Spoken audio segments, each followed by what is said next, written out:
6h. Bonjour à toutes et à tous, excellent mardi. Merci d'écouter la radio numéro 1 sur l'info et le sport Nzanfoueno sur les 88.4 MHz. Bienvenue dans cette première session de l'information qui s'ouvre avec un journal. Jérôme Kouakou, c'est à vous pour les titres. Sécurité routière en Côte d'Ivoire, la vidéo-verbalisation rentre en vigueur à compter d'aujourd'hui mardi. Toutes les infractions et autres mauvaises conduites seront sanctionnées. Attention aux automobilistes, tous vos faits et gestes sont désormais surveillés par des caméras installées dans tout Abidjan. Festival des musiques urbaines d'Anoumambo et revoilà le FEMUA après une année d'interruption due à la crise sanitaire. La 13e édition démarre aujourd'hui. Entre 30 et 50 000 festivaliers sont attendus à Anoumambo.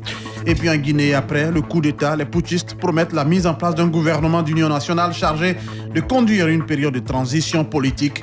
Le chef de la junte rassure les investisseurs étrangers. Les militaires tiendront tous les engagements. Voilà pour le menu. Bonjour à tous et bienvenue. Bonjour Jérôme. Bonjour Estelle Assomon. Le médiateur de la République devant le Conseil économique et social. Oui, c'était dans le cadre des rencontres du Conseil économique et social. Il a donc été reçu récemment. Adama Toungara a expliqué aux conseillers le fonctionnement de l'institution qu'il dirige et son rôle dans la prévention et la résolution des conflits. Adama Toungara, extrait de son intervention.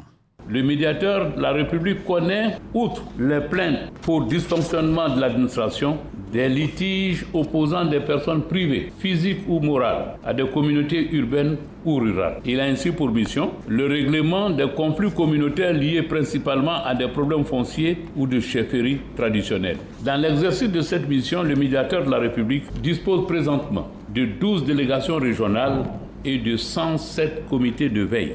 Il bénéficie également de la contribution du corps préfectoral, de la chefferie traditionnelle, des guides religieux, des élus locaux et de la société civile. Adama Toungara, médiateur de la République, dans des propos recueillis par Adama Bakayoko. La vidéo-verbalisation démarre aujourd'hui mardi. Oui, tous ceux qui seront en infraction seront pris par la vidéo-verbalisation installée dans le district d'Abidjan et paieront une amende en fonction de la faute. L'objectif est de lutter efficacement contre l'incivisme sur nos routes ainsi que les accidents. Amadou Kone, ministre des Transports, lors d'une conférence de presse animée hier. Il s'agit surtout de commencer à verbaliser à travers le système de transport intelligent. Donc les uns et les autres commenceront à recevoir des notifications de verbalisation faites sur leur téléphone dans un premier temps. Puis certainement, progressivement, ces verbalisations vont s'étendre à beaucoup d'autres types d'infractions. Nous avons développé un système de transport intelligent et de vidéo-verbalisation qui, au-delà des excès de vitesse, nous permet aujourd'hui de verbaliser même ceux qui sont au téléphone au volant. Vous pouvez être pris, vous n'avez pas la ceinture, vous pouvez être pris, vous n'avez pas passé donc la visite technique, vous pouvez être pris. Et c'est cela une des innovations majeures. Je voudrais donc indiquer que c'est un pas important dans la lutte contre l'insécurité sur nos routes. Et selon le ministre des Transports, du 1er janvier au 1er septembre 2021, l'on a enregistré une baisse d'environ 11% du taux d'accident. Les cas d'accident sont cependant en hausse dans la région de Lamé qui enregistre 71% de cas graves. Le combat doit continuer, c'est ce que dit Amadou Kone. Il y a des efforts à faire. Nous avons également identifié pendant la période aussi de nouvelles zones donc à risque. Avec M. le ministre de la Sécurité, nous allons les traiter. Et j'ai été fort surpris de constater que la région de Lamé connaît le plus fort taux de gravité. 71% du taux de gravité en ce qui concerne les accidents, c'est le plus fort taux dans notre pays, les 9 premiers mois de cette année. Donc pour vous dire qu'il y a un travail régulier, constant qui se fait, d'évaluation, de correction, déploiement en fonction des résultats qui sont enregistrés. Et je voudrais remercier tous nos services, le groupement des sapeurs-pompiers, le ministère de la Santé, la police, la gendarmerie, l'OSER, pour la collecte de ces données-là qui sont des données intéressantes qui nous permettent véritablement de travailler et améliorer les choses. Amadou Kone, ministre des Transports. Et c'est reparti pour le FEMUA, la 13e édition démarre aujourd'hui. Oui, le Festival des musiques urbaines d'Anoumambo s'ouvre aujourd'hui mardi pour s'assurer du bon fonctionnement du dispositif sanitaire. Le commissaire général du festival, Traoré Salif Assalfo, et l'ambassadeur de l'Union européenne, Job van Kirchmann, ont visité le site de l'INGS de Marcory, devant abriter le FEMUA. Tout est prêt pour le top départ. Écoutons Traoré Salif Assalfo. En tant que promoteur, on ne dit jamais qu'on est prêt à 100%, mais je veux dire qu'on tire quand même une énorme satisfaction par rapport à tout ce qui a été mis en place. Parce qu'une chose est de mettre des choses de manière théorique en place et puis de venir constater qu'en pratique, les gens ont tenu compte de ces choses-là dans la mise en place du festival. Nous accueillons entre 30 et 50 000 personnes sur ce site et je crois qu'il faut mettre les moyens, surtout vu l'environnement sanitaire qui nous entoure. Il faut mettre vraiment les moyens, les bouchées doubles pour que tout se passe bien. Le FEMUA 13 démarre donc aujourd'hui. Si vous le pouvez, faites-y un tour du côté de l'INJS. Les lauréats du concours baptisé La Plume Anti-Tabac sont connus. Il s'agit des journalistes de Fraternité Matin, de Radio Chandelier, de Radio Abobo et bien d'autres. Environ 5000 personnes meurent chaque année en Côte d'Ivoire du fait du tabac. Et pour intensifier la sensibilisation, le réseau des communicateurs pour la lutte contre le tabagisme et l'alcoolisme en milieu scolaire et universitaire, associé au programme national de lutte contre le tabagisme, ont initié ce concours à l'endroit des journalistes. Corona Congo a suivi la proclamation des résultats. Le but de ce concours est de motiver les journalistes à s'intéresser aux conséquences du tabac, notamment sur la jeunesse. Dimitri Agossi, président du réseau des communicateurs pour la lutte contre le tabagisme et l'alcoolisme en milieu scolaire et universitaire. On a constaté depuis un moment que les journalistes n'étaient pas véritablement engagés dans la lutte anti-tabac. 28 milliards que l'État de Côte d'Ivoire dépense pour sauver des vies du tabagisme. Et on s'est dit comment intéresser les journalistes. Nous avons lancé le concours La Plume Anti-Tabac. Objectif principal, impliquer davantage les journalistes à faire des productions pour sensibiliser les populations vis-à-vis des dangers liés au tabagisme. L'appel a trouvé écho auprès de nombreux journalistes candidats. Certains sont lauréats de la Plume Anti-Tabac. Ernest Kouakou, je suis le rédacteur en chef de la Radio Chandelier. J'ai pu constater que dans les établissements, il y a des apprenants qui fument. Et même en dehors du cadre scolaire, dans les maquis et boîtes de nuit, il y a des apprenants qui s'adonnent à la chicha et autres. J'ai pu partager à travers cette production l'expérience de la consommation du tabac de certains apprenants. Je suis Raphaël Okenyi, journaliste DP du média info-d'ivoire.net. Le tabac, c'est un fléau qui mine notre jeunesse et donc on a voulu concourir à ce prix-là avec beaucoup de plaisir pour apporter notre pierre à l'édifice qui est la lutte contre le tabagisme. On a vu que notre travail a été récompensé. Samuel Agossi de l'Ivoire Courrier. Pour nous, c'était d'abord un défi. On se rend compte que c'est des milliers de jeunes, c'est des centaines de jeunes, milliers dans le monde, centaines en Côte d'Ivoire ici qui perdent la vie chaque jour. La deuxième édition du concours de la Plume Anti-Tabac aura lieu en 2022. Les Maliens vivant en Côte d'Ivoire vont être recensés. Et c'est pour lancer l'enrôlement spécial de ces Maliens établis sur le sol ivoirien que 2 ministres maliens étaient samedi à Bouaké. Ils étaient dans la capitale de Béké pour lancer l'opération, une opération qui intervient en prélude à l'élection présidentielle couplée aux législatives qui se tiendront au mois de février 2022 au Mali. Au consulat général du Mali à Bouaké, la délégation ministérielle a informé et sensibilisé la forte communauté malienne vivant en Côte d'Ivoire sur l'importance de cette opération spéciale d'enrôlement. Lieutenant-colonel Abdoulaye Maïga est le ministre de l'administration territoriale et de la décentralisation du Mali. Si nous avons procédé à un enrôlement des Maliens de l'intérieur, c'est tout à fait normal de procéder au même exercice pour les Maliens établis à l'extérieur. Je voudrais juste insister sur l'utilité de l'enrôlement. L'une des missions principales de la transition, c'est l'organisation des élections générales. Et il est impératif de se faire enrôler pour avoir un numéro NINA qui sera ensuite transcrit et porté sur la carte d'électeur. Nous vous encourageons à vous faire enrôler et à transmettre le message à tous les Maliens pour se faire enrôler afin que vous puissiez normalement participer à cette joute électorale et vous laisser le droit de vous prononcer en faveur du candidat de votre choix. Actuellement, le ministre de la Sécurité travaille d'arrache-pied pour que dans 4 à 5 mois, l'ensemble des Maliens puissent disposer d'une carte d'identité biométrique. Lieutenant-colonel Abdoulaye Maïga, ministre de l'administration territoriale et de la décentralisation du Mali, et pour le consul intérimaire du consulat général du Mali à Bouaké. Cette opération va permettre de connaître le nombre exact des Maliens vivant dans la capitale de la région de Béké. Bakary Diawara. Nous sommes très contents parce que ça fait longtemps qu'on ne reçoit pas des ministres à Bouaké ici. C'est une fierté pour la juridiction de Bouaké. Je remercie beaucoup les responsables maliens qui ont mobilisé beaucoup de personnes à cette cérémonie de lancement de RAVEC ici au consulat général du Mali à Bouaké. Je lance un appel toujours aux responsables de la communauté malienne de mobiliser nos citoyens pour venir se recenser au consulat général du Mali ici à Bouaké. On sait qu'il y a beaucoup de Maliens à Bouaké ici, mais le nombre exact, c'est pas facile à dire. Donc c'est pour qu'on demande des Maliens de venir se recenser pour qu'on puisse connaître aussi le nombre exact de Maliens vraiment qui se trouvent à Bouaké, surtout dans les juridictions de Bouaké. Dans l'actualité internationale, coup d'État en Guinée, les militaires promettent tenir leurs engagements. Et après avoir arrêté le président guinéen Alpha Condé, les putschistes ont promis hier lundi un gouvernement d'union nationale chargé de conduire une période de transition politique. Ils ont aussi assuré qu'il n'y aurait pas de chasse aux sorcières contre l'ancien pouvoir. Le lieutenant-colonel Mamadi Doumbouya a également tenté de rassurer les partenaires et investisseurs étrangers en déclarant que les militaires tiendraient leurs engagements. Il a demandé aux compagnies minières de poursuivre leurs activités. Je rappelle que la Guinée est un important producteur de bauxite et de minerais dans le monde. On termine avec cette autre information, pas tout à fait gaie. Vedette incontournable du cinéma français jusque dans les années 90, Jean-Paul Belmondo est mort hier lundi à l'âge de 88 ans. De la nouvelle vague aux films commerciaux, Bébel, comme on le surnomme, a traversé près d'un demi-siècle de l'histoire du 7e art hexagonal, du sommet de l'État français aux chaînes de télévision en passant par les grands festivals de cinéma. Une pluie d'hommages est rendue à l'acteur Jean-Paul Belmondo. Point final de ce 6h. On rappelle ce qui a fait l'essentiel. Sécurité routière en Côte d'Ivoire. La vidéo-verbalisation rentre en vigueur à compter d'aujourd'hui mardi. Toutes les infractions et autres mauvaises conduites seront sanctionnées. Attention aux automobilistes. Tous vos faits et gestes sont surveillés par des caméras installées dans tout Abidjan.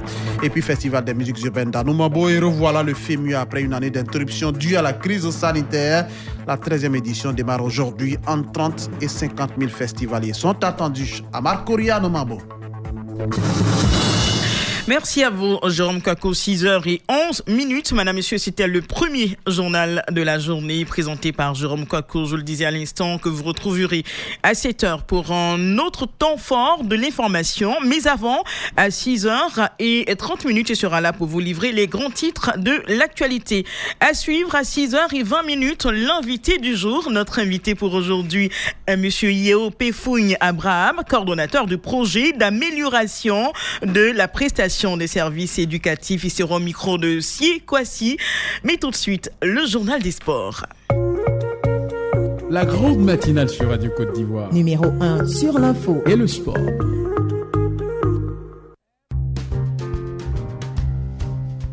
Radio Côte d'Ivoire, les sports d'ici et d'ailleurs.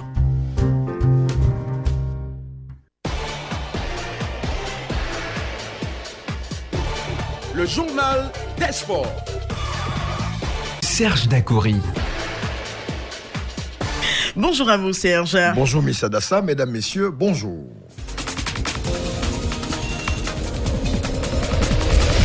Football sur le continent pour ouvrir cette deuxième édition du Journal des Sports. Deuxième journée des éliminatoires de la Coupe du Monde 2022.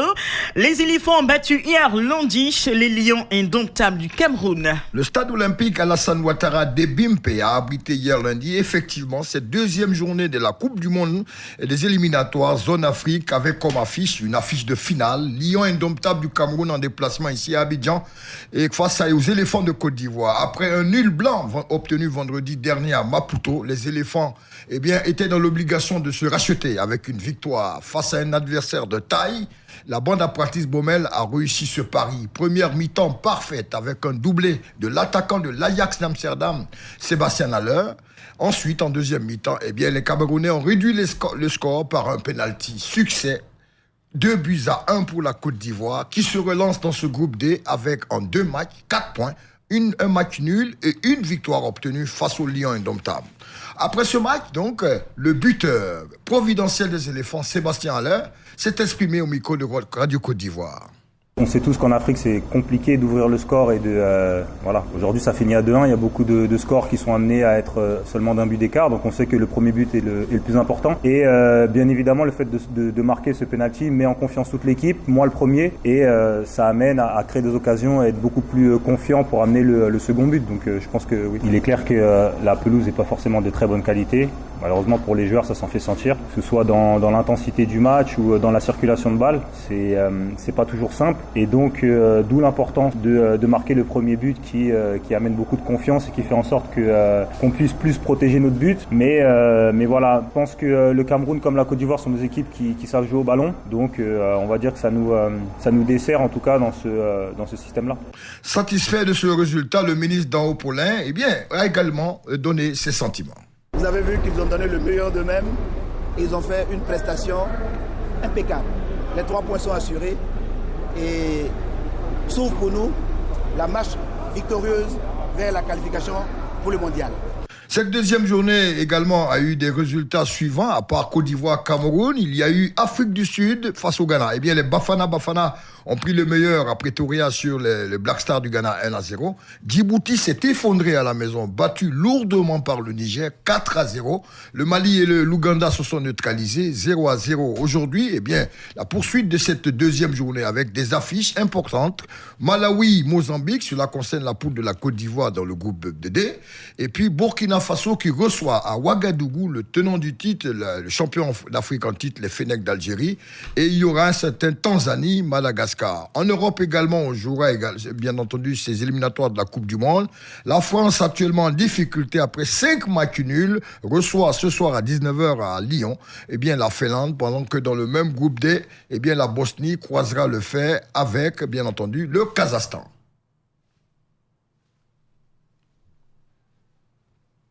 Et puis vous l'avez dit, plusieurs rencontres ont eu lieu également hier dans cette compétition et se poursuivent aujourd'hui. Effectivement, ces rencontres se poursuivent aujourd'hui avec les affiches que nous avons données. Burkina qui reçoit le tenant du titre, les champions d'Afrique en titre, l'équipe de l'Algérie. Et il y aura aussi beaucoup d'autres affiches comme Tanzanie, Madagascar et Malawi, Mozambique, comme je le disais tantôt, concernant la Côte d'Ivoire. Très bien, encore ces éliminatoires, zone Europe, des matchs aujourd'hui, Serge. Oui, les Européens sont aussi en attraction avec cette journée des éliminatoires de la Coupe du Monde. La France, avec plusieurs matchs amicaux, 5 matchs amicaux, la bande à Didier Deschamps est en difficulté.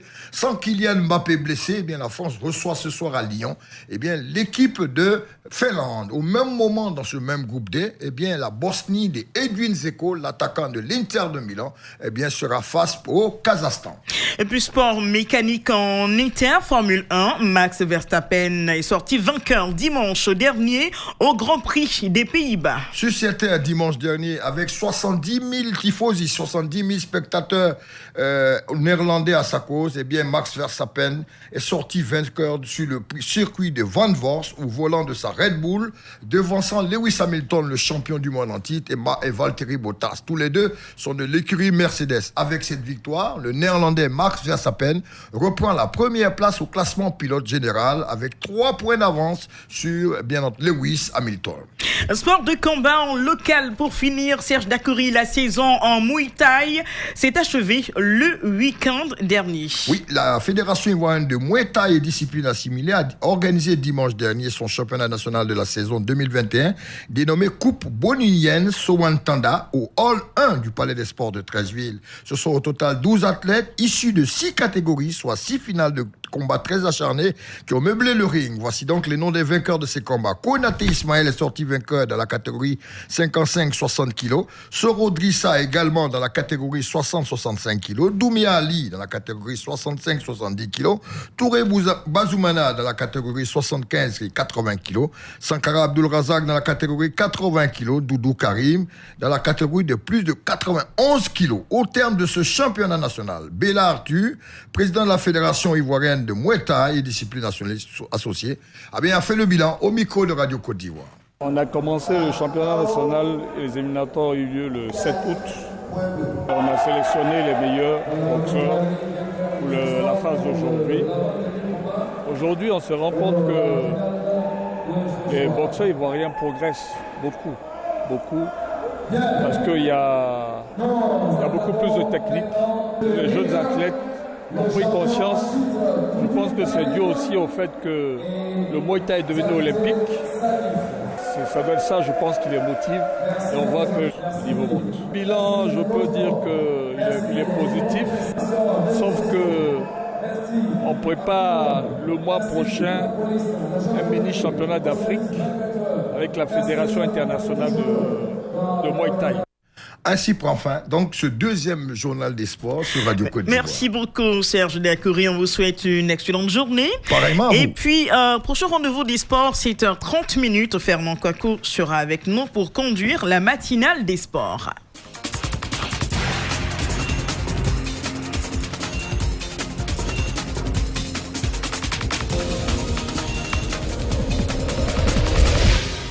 Depuis 2018, le gouvernement exprime un projet pilote dans 6 régions du pays, le Poro, le Tchologo, la Bagoué, le Kabadougou, le Béré et le Bounkani. Il s'agit du projet d'amélioration de la prestation des services éducatifs. Plus de 2 ans après, quel est l'état des lieux? Sinon, quel état des lieux peut-on faire de ce projet pilote?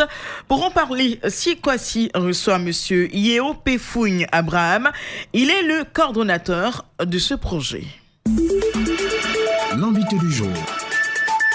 Monsieur Yeo Pefougne Abraham, bonjour. Bonjour monsieur. Vous êtes le coordonnateur du projet d'amélioration de la prestation des services éducatifs, le PAPS. Comment est né ce projet? À la sortie de crise, le gouvernement avait mis en place le projet d'urgence d'appui à l'éducation de base, le PUEB, qui a permis de pouvoir travailler sur l'offre de scolarisation, créer de nouvelles salles de classe, réhabiliter des salles de classe là où il fallait, équiper les salles de classe en tabac. Mais il restait un pan qui n'était pas couvert, celui de la qualité des enseignements. Donc le projet s'intéresse principalement à l'amélioration de l'accès au préscolaire et à l'amélioration des résultats d'apprentissage au niveau des élèves. Est-ce qu'on peut avoir une idée des statistiques au départ du projet? La plupart des localités où nous intervenons, le 300 localités, il n'y avait pas d'offre préscolaire dans ces localités-là. Donc ce que le projet a contribué à apporter, c'est déjà permettre aux enfants de toutes ces localités-là, les enfants de 4 à 5 ans et les enfants de 5 ans, de pouvoir bénéficier de cette offre préscolaire. Au niveau du primaire, lorsque nous regardons la zone d'intervention du projet, 24% des élèves du CP2 atteignent le seuil minimum de compétences en mathématiques et 1% en lecture. Donc il fallait utiliser toutes les voies qu'offrait le projet pour pouvoir améliorer ces résultats-là. Quelques actions menées. Le premier levier, c'est le levier enseignant. Après avoir interrogé la manière dont les enseignants dispensent les cours dans les classes de CP1, CP2, CE1, il s'est agi pour nous de concevoir un programme qui permet de corriger toutes les différences. Donc c'est ce travail-là que conduit la direction de la pédagogie et de la formation continue du ministère qui, chaque année, forme les enseignants aux bonnes pratiques enseignantes. À côté des pratiques enseignantes, nous sommes en train de tester de nouveaux manuels que nous appelons pour le CP1, CP2 des décodables pour la lecture et des déchiffrables pour les mathématiques qui permettent aux enseignants de travailler plus facilement avec les élèves et aux élèves également de pouvoir apprendre plus facilement. Nous avons également au sein des écoles des kits pour les filles pour soulager un tant soit peu les parents. Nous transférons des ressources directement aux écoles pour leur permettre de pouvoir faire face aux besoins quotidiens de fonctionnement des écoles et nous travaillons à améliorer les acquis au niveau des écoles pour permettre à tout ce monde-là de pouvoir travailler dans de meilleures conditions. Le deuxième levier, c'est le levier relation entre parents et enseignants. Une ministre du gouvernement disait l'école est trop sérieuse pour qu'elle soit laissée entre les seules mains des enseignants. C'est-à-dire l'implication de la communauté. Voilà, l'implication de la communauté dans le fonctionnement des écoles et dans le suivi des résultats des apprentissages. Pour que l'enfant puisse apprendre et apprendre bien, il y a un suivi qui est fait au niveau de l'école, mais il y a un autre suivi qui est fait au niveau de la famille. Ce sont ces deux actions conjuguées qui permettent à l'enfant de pouvoir développer les compétences qu'on attend de lui. Le troisième levier, c'est le levier relatif à l'environnement d'apprentissage, apporter des réponses là où il y avait des insuffisances critiques au niveau des infrastructures.